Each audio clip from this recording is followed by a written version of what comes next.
Bonjour à toutes et tous, on m'appelle Steven, et oui, ça y est, Venom Let There Be Carnage sort demain en France. Vous avez vu un petit peu les critiques globales qui sont tombées, vous avez vu un petit peu ma critique avec et sans spoiler, et vous savez que Venom Let There Be Carnage est un film, voilà, qui n'est pas très apprécié du plus grand nombre, on va dire, pour rester totalement poli et totalement global là-dessus. Malgré tout, il faut quand même qu'on revienne sur quelque chose qui m'a été beaucoup demandé, et je vous avais dit que je vous en parlerai, effectivement, la scène post-générique qui nous livre peut-être, vous allez voir, deux théories qui sont très intéressantes l'une que l'autre, et surtout peut-être tout l'enjeu du film Venom 3. Alors évidemment, ne regardez pas cette vidéo si jamais vous ne voulez pas être spoil, voilà, ça va de soi, c'est une scène post-générique, donc pour moi c'est logique, mais je le précise, et puis en attendant, nous c'est parti, on se charge de décrypter ce que pourrait être, potentiellement, en tout cas, le film Venom 3.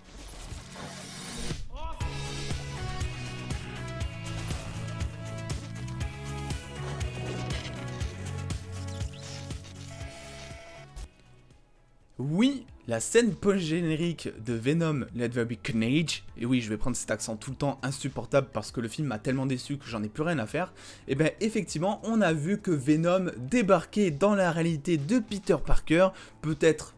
téléporté par Doctor Strange, peut-être pour une toute autre raison dont on ne connaît pas encore le sens, parce qu'on n'a pas encore vu Spider-Man No Way Home, et on ne sait pas vraiment si les trailers de Spider-Man qui sont sortis, ou en tout cas le trailer, essaie de nous tromper, notamment avec Doctor Strange, donc on se pose beaucoup de questions, ce personnage, on va pas se le cacher, et il faut quand même que, tout simplement, on parle un petit peu de cette scène, parce que Venom a l'air de considérer Spider-Man comme un méchant à ce niveau-là, c'est-à-dire qu'il n'a jamais vu le personnage de sa vie, et quand il le voit, il sent déjà qu'il ne l'aime pas. Et je ne sais pas là-dessus si c'est quelque chose de genre, si c'est un teasing, ou si c'est tout simplement parce que Venom voit Spider-Man comme un criminel, étant donné que vous le savez, Mysterio a tout simplement livré Spider-Man un petit peu aux médias, comme quoi, soi-disant, Peter Parker était Spider-Man et qu'il avait tué Mysterio, attention, et de ce point de vue-là, on peut se dire que Venom, il a un problème avec les criminels, qu'est-ce qu'il leur fait? Il veut en tout cas leur bouffer la tête, même si c'est pas toujours ce qui est représenté à l'écran, et on aimerait beaucoup plus que ça le soit, mais effectivement ça pourrait être juste ça, pour l'instant en tout cas, l'enjeu qu'il y a entre ces deux personnages. Venom tombe sur les infos sont en train de dire que Spider-Man est un criminel, Venom voit Spider-Man, Venom a envie de bouffer Spider-Man, ça s'arrête juste ici pour l'instant.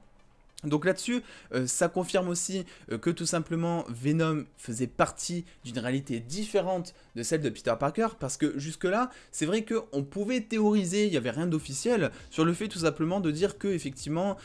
Spider-Man se passait à New York, Venom se passait à San Francisco, et que jusque-là, durant ces deux premiers films en tout cas, ils cherchaient un petit peu à s'esquiver l'un l'autre, par exemple, et faisaient pas trop de liens, même si on savait que ça allait arriver. Ça justifiait aussi surtout pourquoi Venom n'a jamais parlé de tout ce qui s'est passé avec Thanos, du snap, des gens qui ont disparu, il n'y en a pas dans Venom, tout simplement parce que ça ne fait pas partie de sa réalité, et que Venom et Eddie Brock n'en ont jamais entendu parler. Alors évidemment, je suis persuadé que Venom va rencontrer Spider-Man très bientôt, mais non, je ne pense pas que ça sera dans Spider-Man No Way Home, malgré le fait que beaucoup théorisent un petit peu, vous le voyez sur cette image tirée donc du premier trailer, où on voit une espèce de silhouette qui, c'est vrai, ressemble à Venom, et c'est vrai aussi, ça paraît logique du coup que ce soit Venom, parce que vu la scène post-générique de Venom 2, et quand on fait le lien avec ce trailer, et vu la silhouette, on pourrait se dire ok c'est Venom, mais je suis toujours intimement persuadé, et peut-être que je me trompe, ça reste que mes théories, et je vous invite à faire les vôtres en commentaire évidemment,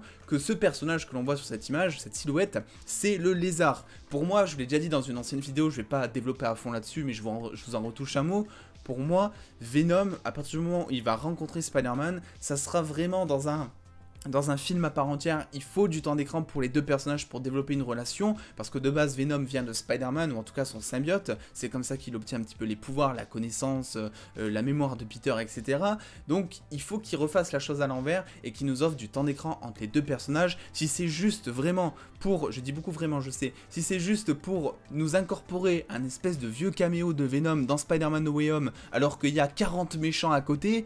honnêtement je trouve que ça serait peut-être du gâchis, mais ça servirait surtout à rien, à part pour le fanservice et à part pour élaborer de potentielles futures théories. Malgré tout, on n'a pas besoin de trop théoriser là-dessus, parce que, on le sait, il y a beaucoup de méchants dans l'univers de Spider-Man, et c'est très intéressant, je pense que vous allez voir direct où est-ce que je vais en venir pour cette première théorie. On sait déjà que on a le vautour de Michael Keaton, qui fait partie officiellement de l'univers de Spider-Man, parce que on le voit dans Homecoming, on le voit aussi dans Morbius, ce qui officialise le fait finalement que Morbius fait aussi partie de la réalité de Spider-Man. Donc là-dessus, pour ces deux personnages, il n'y aura pas besoin tout simplement de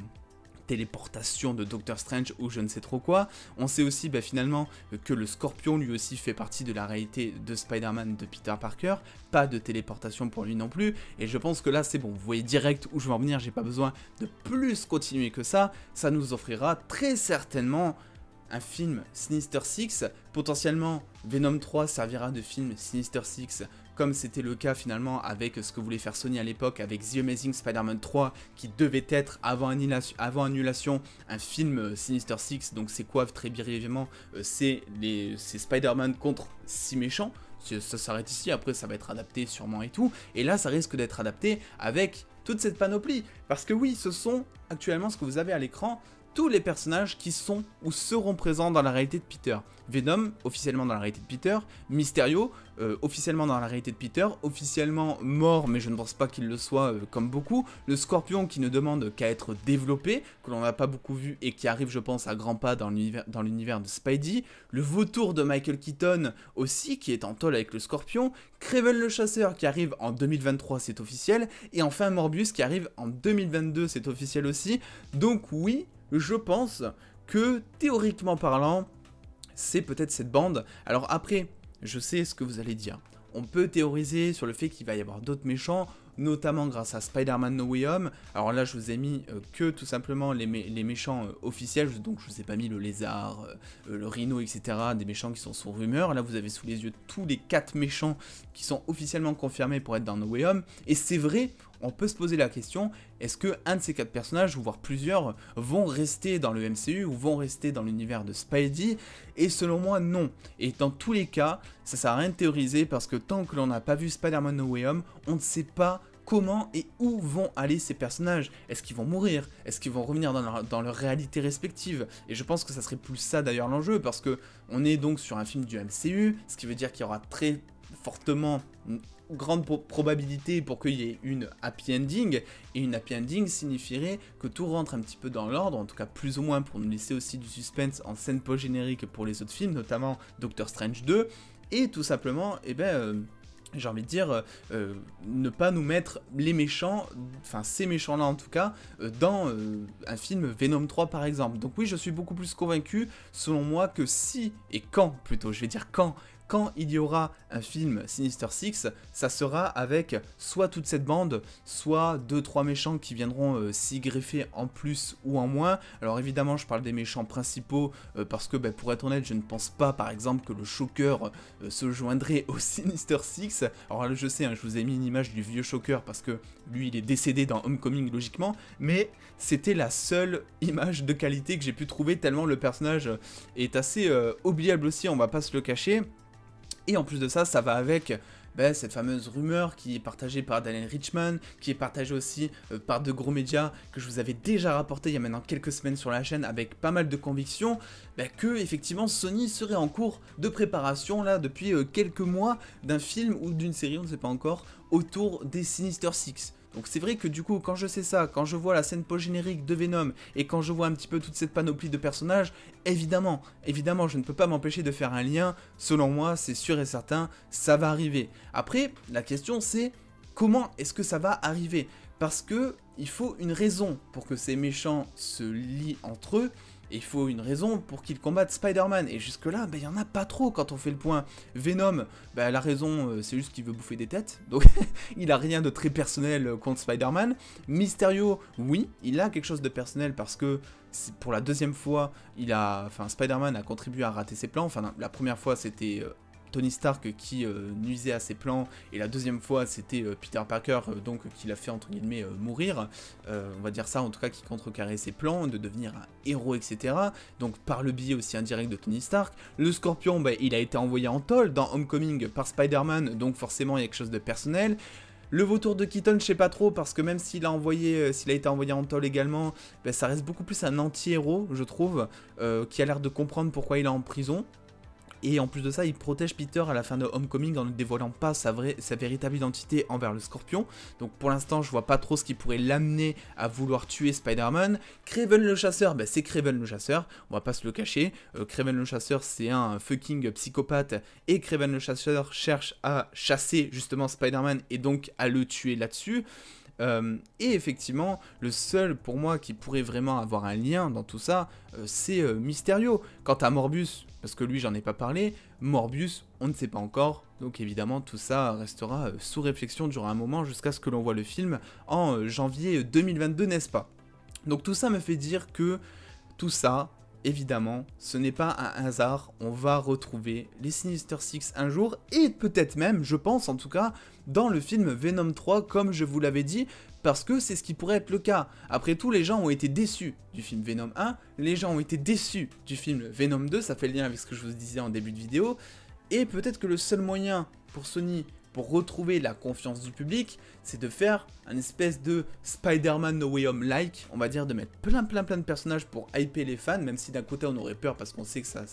allait être Sony qui allait gérer entièrement, à défaut de Spider-Man No Way Home, parce qu'on sait par exemple que pour les films Spider-Man, même si c'est Sony qui produit, Marvel Studios est aussi impliqué dans le projet, donc c'est un peu plus rassurant, mais c'est vrai que pour un film Venom 3, bah, ça pourrait être pas mal de faire un film Sinister Six, d'autant plus que d'ici là, on a plein de choses qui vont se passer, des films qui vont sortir, et par exemple, pour vous donner un ordre d'idée, il y avait Tom Holland qui avait fait une interview pour notamment Entertainment Weekly, et qui avait dit que si il devait revenir dans son personnage après Spider-Man No Way Home, ça serait déjà d'une dans longtemps, et déjà deux, ça serait sous une autre ambiance, un autre ton de ce qui a été présenté dans la trilogie Homecoming, donc le ton un peu enfantin, j'imagine, c'est ça dont il voulait parler, donc possiblement un ton beaucoup plus sérieux, un film dans longtemps, ce qui laisse du coup le temps d'incorporer tous les films à venir, Morbius, Kraven le chasseur, etc., de créer un lien avec un petit peu tous ces personnages dont je vous ai parlé, pour ensuite nous pondre un film Sinister Six bien plus dark que ce qu'on a déjà eu. Ça serait, moi je trouve, beaucoup trop cool. Mais mine de rien, la deuxième théorie à se faire là-dessus, parce que oui, il y en a une et elle est plutôt hypante, c'est que, parce que,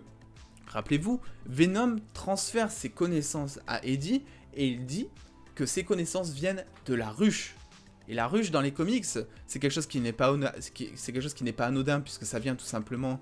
du lore de Venom. Ça fait entre autres partie de l'histoire du dieu symbiote de Knull. Et ce personnage est ultra hypant. Alors si vous ne le connaissez pas, pour vous donner un ordre d'idée très bref, Knull c'est le roi, on va dire, des symbiotes. Et il faut le voir un petit peu comme le gros chef d'une fourmilière. Les fourmis sont les symbiotes et lui c'est le chef des fourmis. Voilà, c'est ça un petit peu qu'il faut se dire. Il peut un petit peu tous les contrôler à sa manière, etc. Il est ultra puissant et il est ultra badass. Mais malgré tout, je ne pense pas que ça va être développé de suite en tout cas. Parce que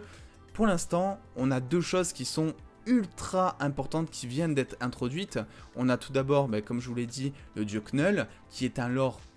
une histoire hyper dure à mettre en place et hyper longue, selon moi.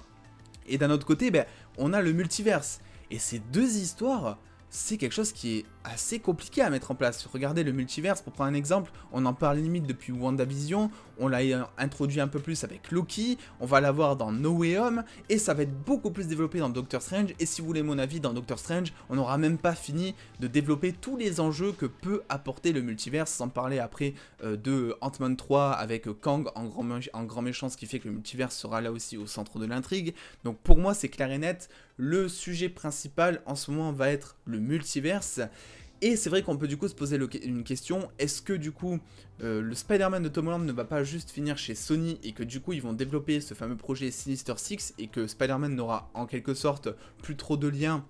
avec ce qui se passera du côté du MCU, et est-ce que Marvel Studios, eux, de leur côté, ne vont pas s'occuper justement de développer tout l'arc multiverse, ce qui donc pour les prochaines années nous offrirait quelque chose d'assez intéressant. D'un côté, du côté de Sony, un film Sinister Six, et après ça, potentiellement, l'introduction de Knull pour Venom, des symbiotes, etc., peut-être en tout cas, et du côté de Marvel Studios, tout le multiverse